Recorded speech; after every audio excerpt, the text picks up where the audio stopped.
Hi and welcome to this update on the current security situation. I'm Steve Denby and I head up the Sales Enablement team for Node 4, and with me today is Steve Nice, our head of security. We thought it'd be a great idea just to have a bit of a conversational chat about some of the things that our customers and businesses out there are facing today.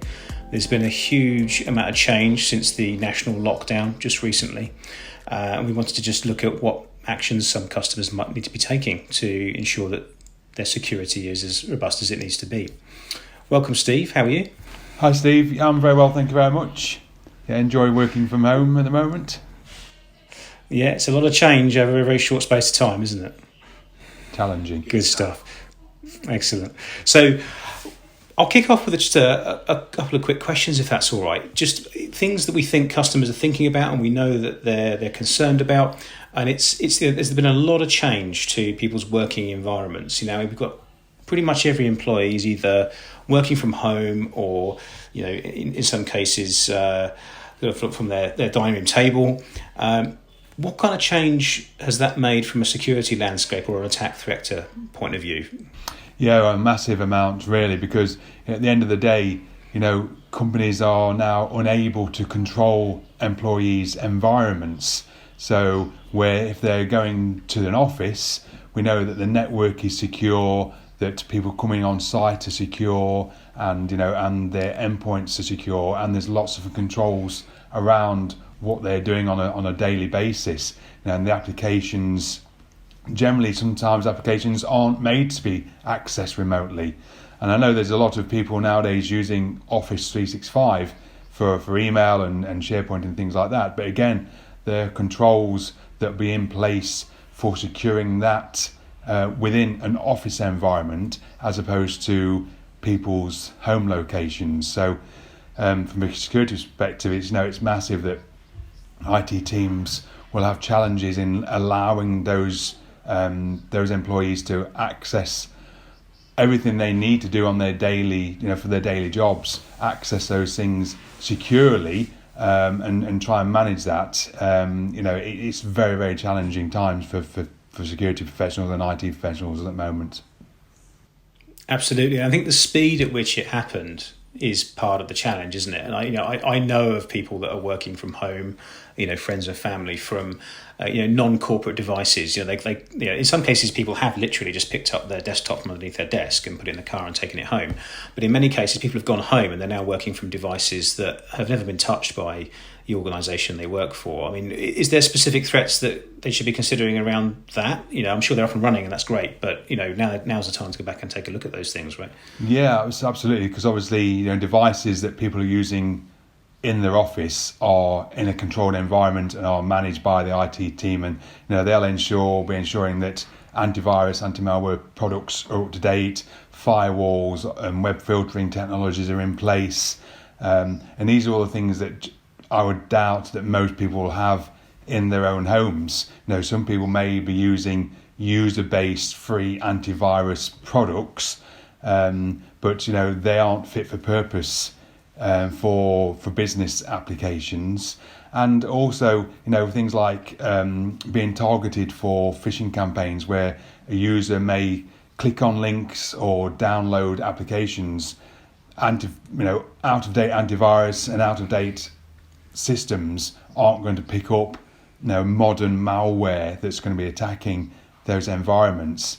And it's a lot of people potentially don't keep the systems up to date. So how many times have you actually aborted your Windows update, because you want to watch a movie, download yourself or whatever it is, you've aborted it thinking, and even one of my guys even today said, I aborted my update, or rather it got to 91%, but at that point I needed to go on a call, so I had to abort the update, reboot the machine, and then Windows uninstalled all the updates it had just installed. So it's a nightmare for people to keep up to date with these things, and therefore you're potentially allowing malware to infect your device, and therefore the biggest malware in that instance will be keyboard loggers. So they could be logging everything you press, whether you think it's secure, you're going to a secure website and your password's secure, completely irrelevant if your keyboard's being logged. which a lot of malware does. So those sort of things that IT teams will be thinking about for those end users, definitely. Yeah, I suppose that what you've just described there is the criminal element, isn't it? And that's a really good point. And certainly it's been in the news this week about cyber criminals, actively trying to exploit, which is what is an awful situation at the moment. What should people be thinking about in the main? What are the most common things that they should be looking for or thinking about, and probably educating their staff, while they're at home? So there's two main attack vectors for the cyber criminals at the moment. One is the users that we've obviously sort of just touched upon, and sort of making sure that their users' endpoints are up to date and secure. And users obviously they're going to be working in an environment that they're not used to, so they'll be susceptible to clicking on links and things like that. So making sure your users are educated. But then the other thing is actually your own infrastructure and what you're exposing to the internet. So whereas before, your legacy applications are behind a firewall, and people are accessing it from their office environment, but all of a sudden, you've got to allow access to hundreds of people to your corporate network. So how are you going to do that securely? So things like VPN with multi-factor authentication, or allowing some sort of remote access. So a lot of companies will have had to quickly think about how they're going to give remote access to these employees, and may be doing something because may not realise what they've done has opened their application up to the internet. So yes, it's looking at the users and looking at what you've actually done to allow those users to access your environment. So that's the edge security then, isn't it? That's how they're kind of accessing into the corporate environment from their new home working situation. So I guess things like that happening at speed. There could have been human error. There could have been things they did temporarily that maybe aren't the most secure. What kind of actions should people be thinking about doing now that things are starting to settle down and we've got this kind of new status quo going on where people are kind of beginning to become comfortable working from home? What's the next steps for some of the customer IT teams to really sort of start looking at security?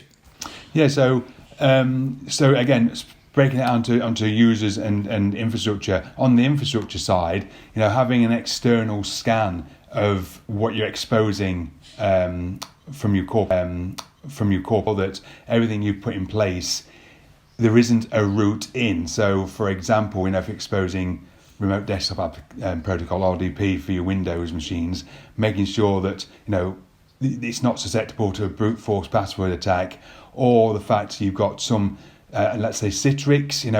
There was a big security issue in January. Has that been patched? There's remote other remote applications like the Pulse VPN recently again has been targeted by attackers. Even a lot of legacy systems run on old machines, Windows 2003, 2008, which we know have had zero patches for a long time. So making sure that all those things that you're exposing to the internet to allow your remote access to remote workers have actually been secured effectively. So checking that is a one big thing you can do. And then for your remote access workers, can you implement multi-factor authentication on those remote access systems? So if a username and password is breached, like we mentioned earlier, through a keyboard logger, actually having multi-factor authentication on those external systems will prevent that attack vector. And then for your users, we've already mentioned making sure they've got an up-to-date antivirus product, and that their endpoints are actually patched as well, as much as they can be. And obviously all the applications also that they're using are patched. So they're the main things that you can do to make sure that what you're exposing is secure. Excellent. There's a lot there, isn't there? There's a lot to consider. So, from a customer's perspective, getting in touch with their account manager at Node 4, what can they do, sort of, or ask for from your team to help make a start with some of those. I know you guys have been working to put together some packages for some of our partners and customers. Can you just talk us through kind of some of the tangible things that we can do for them to try and close those gaps?